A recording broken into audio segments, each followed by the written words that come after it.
सबको नमस्कार। पिछला एक हफ्ता अपने दिल्ली वालों के लिए उसके पहले वाले एक हफ्ते से थोड़ा बेहतर था। पिछले एक हफ्ते में उसके पहले वाले एक हफ्ते से कम केस आए, कम लोगों की मृत्यु हुई और काफ़ी लोग ठीक होकर अपने घर गए हैं। मैं आपके सामने कुछ डेटा रखना चाहूँगा। कोरोना जब से शुरू हुआ, 7वें हफ्ते में, पिछले हफ्ते में 7वें हफ्ते में 850 केस आए थे। एक बार तो हम घबरा गए थे। मैंने आप लोगों के सबके सामने आके कहा था कि बहुत तेज़ी से फैल रहा है। 850 नए केस आए थे 7वें हफ्ते में, और पिछले हफ्ते 8वें हफ्ते में 622 केस आए हैं, थोड़े कम हुए। दुनिया भर में देखा गया कि एक बार कोरोना बढ़ना चालू करता है तो इतनी तेज़ी से बढ़ता है कि हफ्ता दर हफ्ता फिर वो डबल, चौगुना, 8 गुना, 16 गुना बढ़ता जाता है। फिर वो डबल पे डबल होता जाता है। लोग कहते हैं 4 दिन में डबल हुआ, 8 दिन में डबल हुआ, लेकिन 7वें हफ्ते में, पिछले हफ्ते में 850 केस आए थे और पिछले हफ्ते 622 नए केस आए थे। 7वें हफ्ते में 21 लोगों की मौत हुई थी, पिछले हफ्ते में 9 लोगों की मौत हुई थी। हमारा मकसद है एक भी व्यक्ति की मौत नहीं होनी चाहिए। थोड़ी कम हुई थी। पिछले हफ्ते 21 लोगों की मौत, पिछले हफ्ते 9 लोगों की मौत हुई थी। पिछले हफ्ते 7वें हफ्ते में 260 लोग ठीक होके गए थे। अस्पतालों से 260 लोग ठीक होके अपने घर गए थे। 8वें हफ्ते में, यानी कि पिछले हफ्ते, 580 लोग ठीक होके अपने घर गए थे। तो एक तरह से दुगने से भी ज़्यादा लोग ठीक होके अपने घर पिछले हफ्ते गए थे। तो अगर हम ये देखें कि जितने लोग नए आए थे बीमार होके और जितने लोग ठीक होके गए, अगर नेट देखें तो एक तरह से 566 लोग पिछले हफ्ते हमारे अस्पतालों में नेट आए थे और पिछले हफ्ते केवल 34 लोग आए थे नेट। तो एक तरह से पिछला हफ्ता अच्छा रहा। हम सब लोगों ने, आप सब लोगों ने बड़ी कठिनाई के साथ ये जो लॉकडाउन है इसका पालन आप लोग कर रहे हैं, और अगर हम इसी तरह से पालन करते रहें तो मुझे उम्मीद है इस महामारी से हम लोग निजात पा सकते हैं। पिछले हफ्ते रविवार को जब मैं आपके सामने आया था, मैंने कहा था कि अभी हम लोगों ने तय किया है कि लॉकडाउन एज इट इज़ जारी रहेगा, कोई रियायत नहीं दी जाएगी, और 27 तारीख को हम लोग इस पे दोबारा निर्णय लेंगे कि लॉकडाउन को जारी, इसमें कुछ रियायत देनी है कि नहीं देनी है। तो एक ही रियायत आज हम दे रहे हैं, वो ये कि परसों रात को केंद्र सरकार ने कुछ तरह की दुकानें खोलने का निर्णय लिया है। उस केंद्र सरकार के आदेश को हम दिल्ली में भी लागू कर रहे हैं। ये आदेश क्या है, ये मैं आपकी जानकारी के लिए बता दूं। जो एसेंशियल सर्विसेज की दुकानें थी, दवाई की दुकान, किराने की दुकान, खाने पीने की दुकान, सब्जियों की, फ्रूट्स की दुकान, दूध की सर्विसेज, वो जो एसेंशियल सर्विसेज हैं वो तो जारी रहेंगी, उसको कोई छेड़ नहीं रहा। वो एज इट इज़ जारी रहेंगी, वो खुली रहेंगी, वो सप्लाई होती रहेंगी। इसके अलावा कोई मार्केट नहीं खोले जाएंगे। कोई डीडीए मार्केट नहीं खुलेगा, कोई ये मार्केट, वो मार्केट, कोई मार्केट नहीं खुलेंगे, कोई शॉपिंग मॉल नहीं खुलेंगे, कोई मार्केट कॉम्प्लेक्स नहीं खुलेंगे।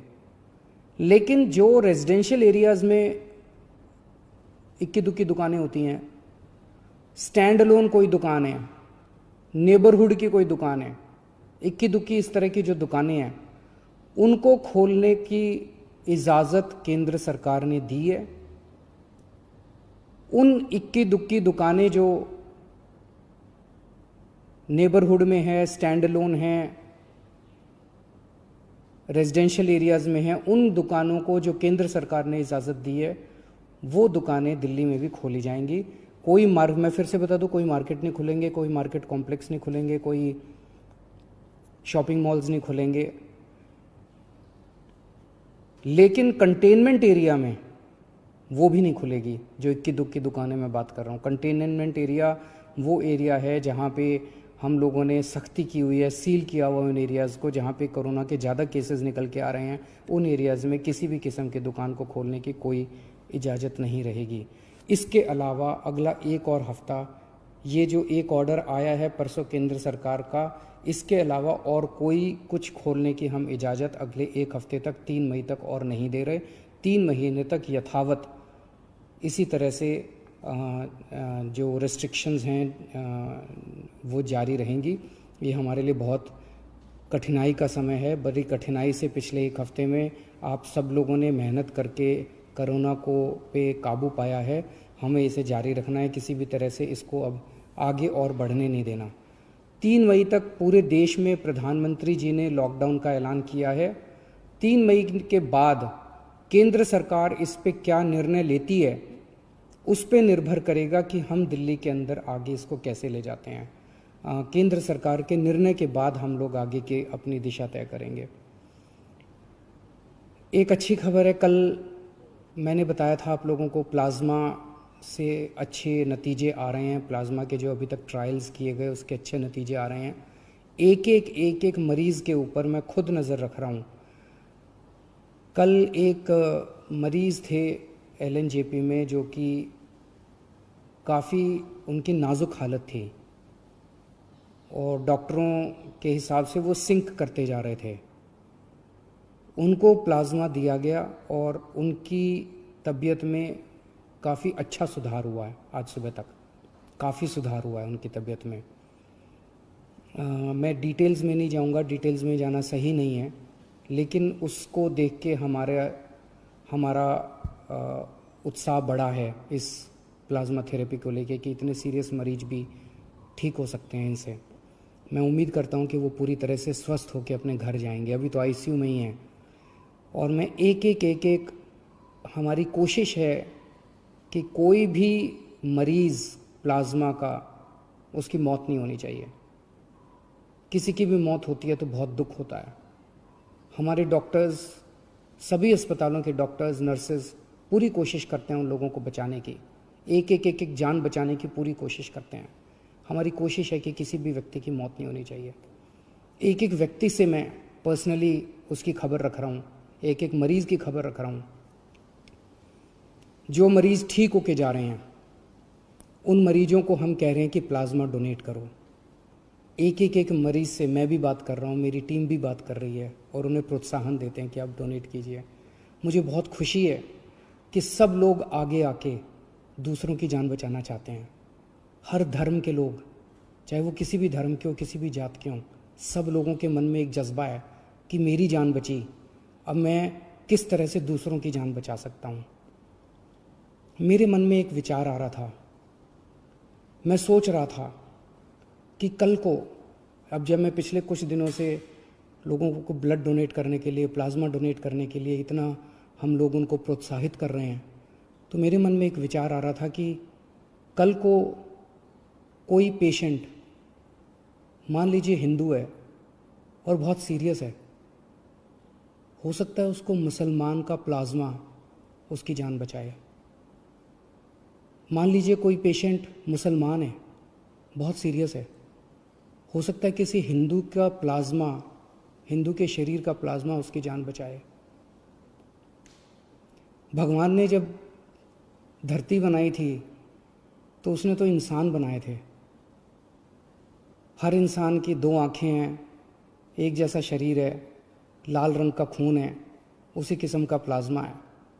भगवान ने तो हमारे बीच में कोई दीवार पैदा नहीं की। भगवान ने तो किसी किस्म के ये धर्म वो धर्म हमारे बीच में किसी किस्म की खाई पैदा नहीं की। ये तो सब हम ही लोगों ने की हुई है। कोरोना होता है तो सबको होता है ना, कोरोना तो हिंदू को भी होता है, कोरोना तो मुसलमान को भी होता है। और आपके शरीर का प्लाज्मा जब बचाता है तो वो हिंदू का प्लाज्मा भी दूसरे को बचाता है, मुसलमान का प्लाज्मा भी बचाता है। हिंदू का प्लाज्मा मुसलमान को भी बचाता है, मुसलमान का प्लाज्मा हिंदू को भी बचाता है। तो फिर ये दीवारें हम लोगों ने आपस में क्यों पैदा की हुई हैं? कम से कम ये कोरोना की बीमारी से हम ये सीख तो ले सकते हैं। अगर हमारे देश के सब लोग, हिंदू, मुसलमान, सिख, ईसाई, जैन, बौद्ध, हम सब मिलके एक साथ काम करेंगे, प्यार और मोहब्बत से काम करेंगे, तो ये देश को कोई नहीं हरा सकता। इस देश के सामने पूरी दुनिया को झुकना पड़ेगा। हमारा देश इतना अच्छा है, और अगर हम बट गए, आपस में लड़ते रहे, तो फिर कोई उम्मीद नहीं बचती है। तो मुझे लगता है इससे हमें ये सबक लेना चाहिए। अगर आपके मन में कभी भी कोई दुर्भावना आती है किसी दूसरे धर्म के व्यक्ति के प्रति, तो ये सोच लेना कि हो सकता है उसका प्लाज्मा कल को आपके काम आए और आपकी ज़िंदगी बचाए। Thank you.